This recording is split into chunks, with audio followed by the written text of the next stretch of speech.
أقيموا الصلاة وآتوا الزكاة وأقرضوا الله قرضا حسنا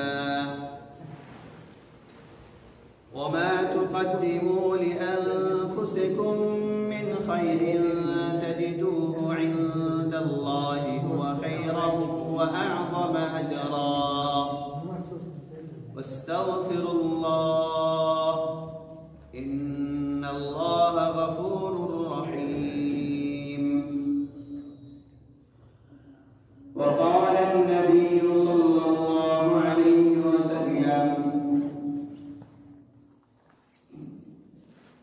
من آتاه الله مالا فلم يؤد زكاته مثل له يوم القيامة شجاعا أقرعا له زبيبتان يطوقه يوم القيامة ثم يأخذ بلهزمتين ثم يقول أنا مالك وأنا كنزك أو كما قال صلى الله عليه وسلم صدق الله العظيم. محترم حاضرين الله تعالى قرآনে বলেছেন যারা নিয়ামতের শুকরিয়া আদায় করে আল্লাহ তাআলা তাদের নিয়ামত বাড়ায় দেন। সুবহানাল্লাহ। এজন্য যে কোনো নিয়ামত পায় আল্লাহর শুকরিয়া আদায় করা উচিত, খুবই জরুরি এটা। আমরা অনেক সময় এটা ভুলে যাই যে আল্লাহ আমাকে এত শত নিয়ামত দিয়েছেন, আল্লাহর শুকরিয়া আমি আদায় করি না। এজন্য আমাদের সব সময় আল্লাহর শুকরিয়া আদায় করা উচিত। মুহতারাম হাজিরিন, আজকে আমার আলোচনার বিষয়বস্তু হচ্ছে যাকাত। আল্লাহ তাআলা চাহে তো যাকাত সম্পর্কে যে একটি কথা আলোচনা করব। আল্লাহ তাআলা আমাদের সকলকে আলোচনা বুঝে সে অনুযায়ী আমল করার তৌফিক দান করুন, আমিন। মুহতারাম হাজিরিন, যাকাত এটা ইসলামের মূল পাঁচটি স্তম্ভের একটি।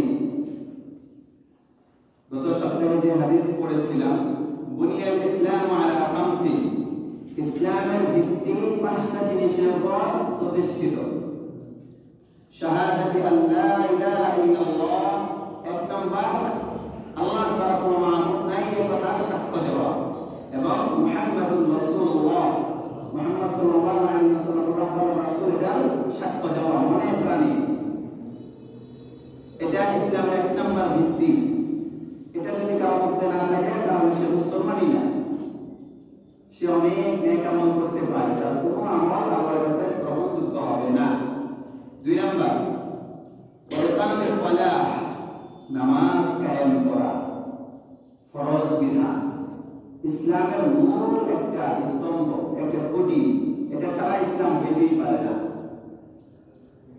ওয়াইতাইজ যাকাত, তিন নম্বর হচ্ছে যাকাত আদায় করা, যাকাত প্রদান করা।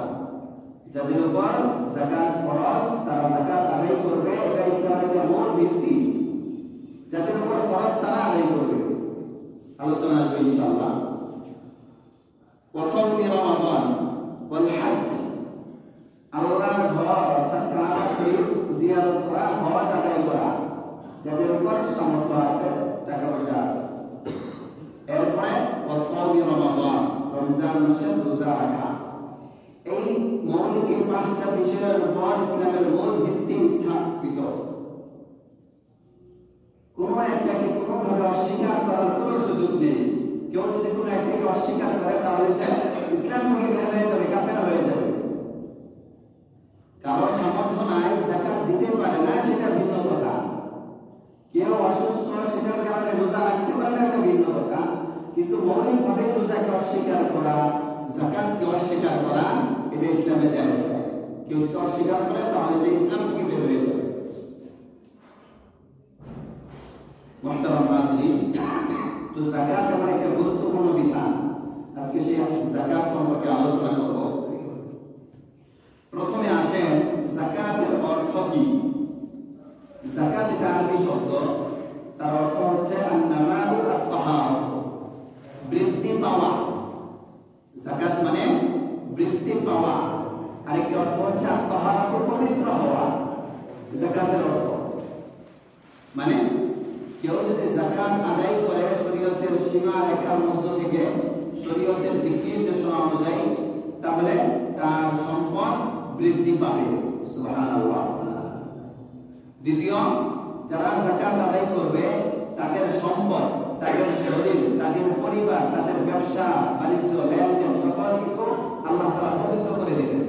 সুবহানাল্লাহ। অর্থ থেকে ফজিলত বুঝে আসে।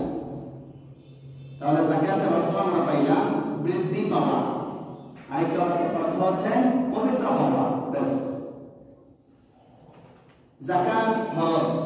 কোরআনে কারীমে অনেকবার আল্লাহ তাআলা এই বিষয়টা বলেছেন। আকিমুস সালাহ ওয়া আতুজ যাকাত। নামাজ আদায় করো, যাকাত প্রদান করো। আকিমুস সালাহ ওয়া আতুজ যাকাত। নামাজ কায়েম করো, যাকাত প্রদান করো।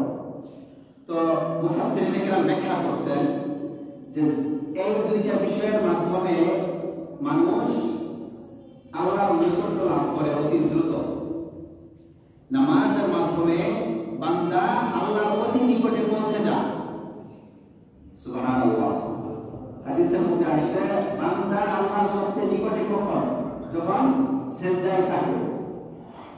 তো নামাজের মাধ্যমে একটা মানুষ আল্লাহর অতি নিকটে যাচ্ছে। আর যাকাত বা অর্থ সম্পদ অন্যকে দান করা, এটার মাধ্যমে সে বান্দা বা মানুষ তাদের নৈকট্য লাভ করতেছে। তার যে ইখলাস থাকে, আল্লাহর সন্তুষ্টি থাকে, তাহলে এটার মাধ্যমে সে আল্লাহর নৈকট্য লাভ করতেছে। সুবহানাল্লাহ। এই জন্য আকিমুস সালাহ ওয়া আতুজ যাকাত, নামাজ কায়েম করো, যাকাত আদায় করো, এই দুইটা এক জায়গায় একত্রে অনেকবার এসেছে। তো আমরা বুঝতে পারলাম যে যাকাতের বিধানটা ফরজ। আল্লাহ তাআলা কোরআনে কারীমের মধ্যে বলেন, ওয়া আকিমুস সালাতা ওয়া আতুজ যাকাত, তোমরা নামাজ কায়েম করো এবং যাকাত আদায় করো। আর কি ওয়া আকিমুল্লাহ কারবান হাসানা, তোমরা আল্লাহ তাআলাকে কর্জে হাসানা দাও, অর্থাৎ উত্তম ঋণ দাও। আমরা যে মানুষকে ঋণ দিয়ে থাকি, টাকা পয়সা ঋণ দিই অনেক সময়, এটা আল্লাহ তাআলা বলতেছেন যে তুমি বান্দা যাকাত আদায় করবা, এটা কেমন জানি আল্লাহ তাআলার কাছে কর্জে হাসানা দেওয়া আছে, ঋণ দেওয়া আছে, তারপরে তুমি আবার পেয়ে যাবে। সুবহানাল্লাহ। আল্লাহ তাআলা বান্দাকে কত ভাবে সুযোগ করে দিয়েছেন যে তুমি যাকাত আদায় করো, এটা আমাকে তুমি ঋণ দিচ্ছ, এই ঋণ আমি তোমাকে একদিন পরিশোধ করে দিয়ে দেব। সুবহানাল্লাহ।